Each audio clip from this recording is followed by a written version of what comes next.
Antiques Roadshow is the popular PBS program that reveals the secret history and value of rare and interesting objects. But what is it really like to be on the show? How do the appraisers know so much? Keep watching to learn the untold truth of Antiques Roadshow. Antiques Roadshow's website explains that the vast majority of antiques on the show are usually valued at under $500. Still, there are those moments when something is actually worth quite a bit more. One man in Tulsa, Oklahoma brought a collection of cups made from rhinoceros horns to the show in 2011. It turned out that the 5 cups had been carved in the 1700s and were once used as drinking cups.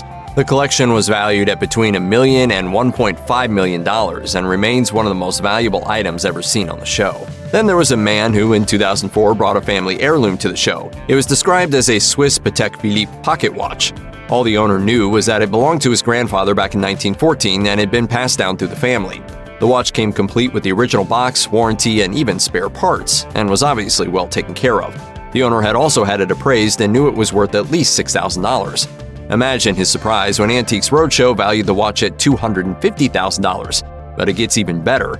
2 years later, the pocket watch sold at Sotheby's for $1,541,212. Today, that same watch is worth between $2 million and $3 million.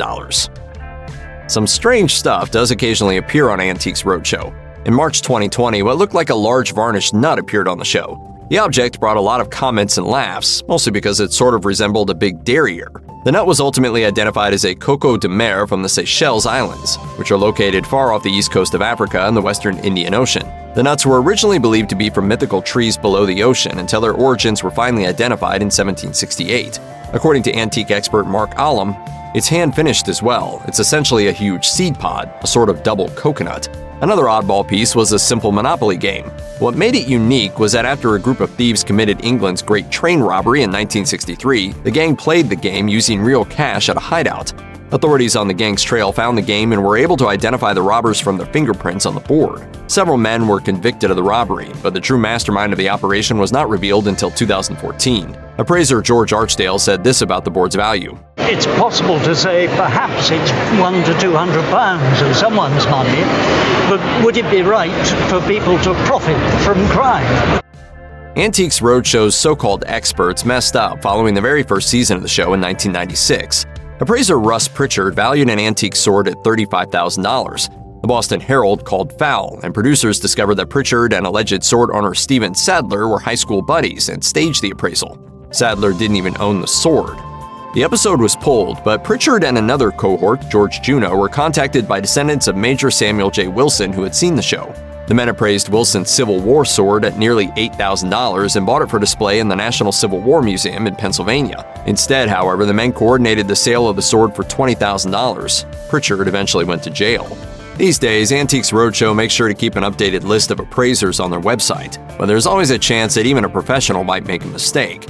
Some years back, appraiser Stephen Fletcher identified an odd-looking jug as late 19th century. He compared it to Pablo Picasso and valued the item between $30,000 and $50,000. However, a fan of the show recognized the work and confirmed that the jug was made in high school circa 1973.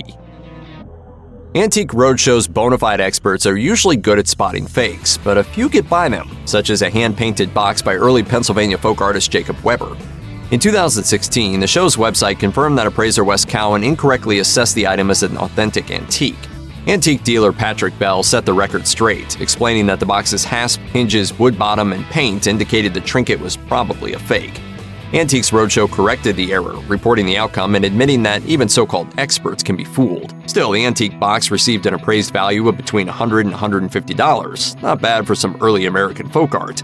Fraudulent watches are especially prone to duping innocent buyers. On an episode of Antiques Roadshow's British version, watch expert Richard Price made it clear that fake watches have increasingly become harder to spot, and that sophisticated fakes can test even experts.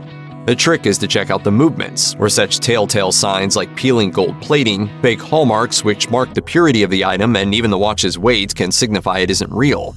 This is best checked by a specialist or professional jeweler. Jewelry is another problem area, according to appraiser Joyce Jones. The market is ripe for rip-off replicas of such well-known brands as Coco Chanel, Christian Dior, and Elsa Schiaparelli especially. Some items are forbidden to bring to Antiques Roadshow. Ivory is one of them. It's not that it's necessarily illegal to own antique ivory in its various forms, but rather that our government almost completely banned commercial trade in 2016 because the ivory trade continues to encourage poaching. The 2016 directive was actually a follow-up to the Endangered Species Act of 1973, which required permission from the Secretary of the Interior or the Secretary of Commerce. And although ivory is commonly seen at many estates and yard sales, Antiques Roadshow would rather not deal with its sensitive nature. Another touchy area is Native American artifacts. Antiques Roadshow explains that laws governing ownership of such things make it a complicated field. In 2013, a woman brought an Anasazi pot to the show, which was valued between $3,000 and $4,000. But the item raised a question as to whether it was legal for the lady to own it. In 1990, according to the National Park Service, the Native American Graves Protection and Repatriation Act made it illegal to collect native artifacts. But that has not stopped people from doing it anyway. Every person lucky enough to get into an Antiques Roadshow event is guaranteed a free appraisal, but there is no guarantee you will actually appear on the show. The reason is that at an average of 2,500 attendees with 2 items per show, upwards of 5,000 objects could possibly be appraised.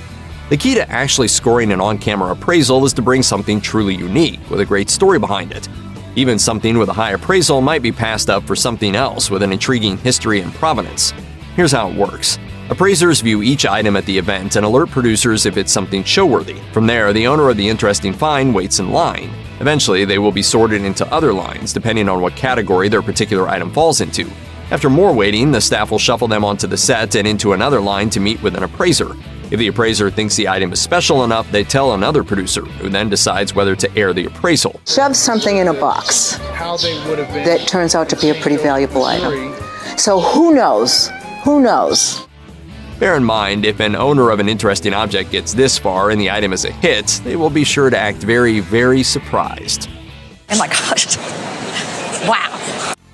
No appraisal is official since those in the business actually use 3 methods to assess the value of an item: auction, retail, and insurance. The auction value is basically set by the buyer, although someone buying for a highly desirable item might bid far more than the item's retail value. Appraiser and auctioneer Carrie Schreiber says, "This is why the most valuable items are often sold at auction. It's often the best way to realize maximum value for a rare object." On the retail side of things, dealers pay less than an item's worth in order to make money when they sell it, and that can result in setting the price higher for a bigger profit.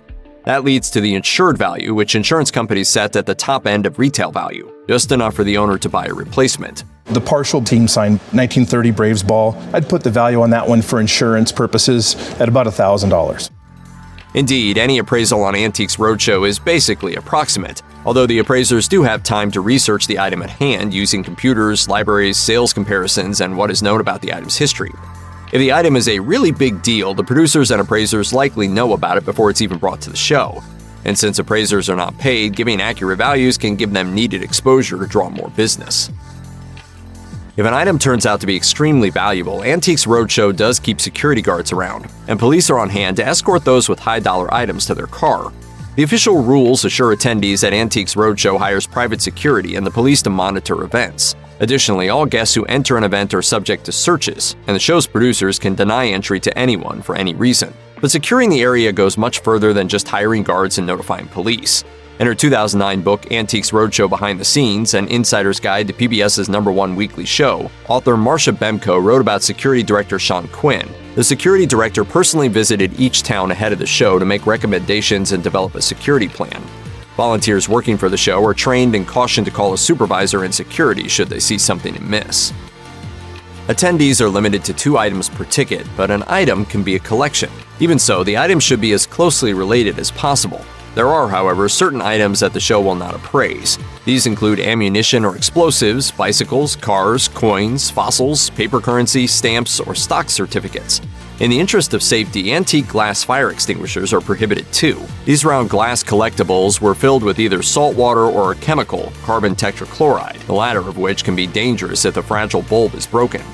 Notably, weapons are also prohibited under certain circumstances. All knives and swords must be in a sheath or wrapped to prevent injury. All firearms have to be unloaded, and even if it is an antique, bringing a gun is still subject to local, state, and federal laws. It is also important to remember that anyone entering the area can be searched if they appear suspicious. It isn't easy to get on Antiques Roadshow, although there are 4 ways to score tickets. One of them is a sweepstakes, wherein entrants access the show's website with a valid email address and fill out an electronic form in its entirety. The second sweepstakes requires participants to follow Antiques Roadshow on Twitter or Instagram with their own account and type in a comment which tags a friend or includes the name of the city where the appraisal event is taking place. Then there's the Knock Our Socks Off contest. In this, entrants have to submit an online entry form at a different site. The submission must include a description of the potential item in 20 words or less and a story about the item in 200 words or less. Owners also have to submit at least one photo of the item, and it has to comply with specific upload criteria. And the item must fit into a category on a drop-down list. Last is the furniture contest, wherein those wanting to lug their antique rocker or other large piece of furniture must enter the first sweepstakes contest, live within 60 miles of the event, submit an entry form, include a photo, and agree to let the show staff transport the item to and from the event and use it on the show. Check out one of our newest videos right here. Plus, even more grunge videos about your favorite topics are coming soon. Subscribe to our YouTube channel and hit the bell so you don't miss a single one.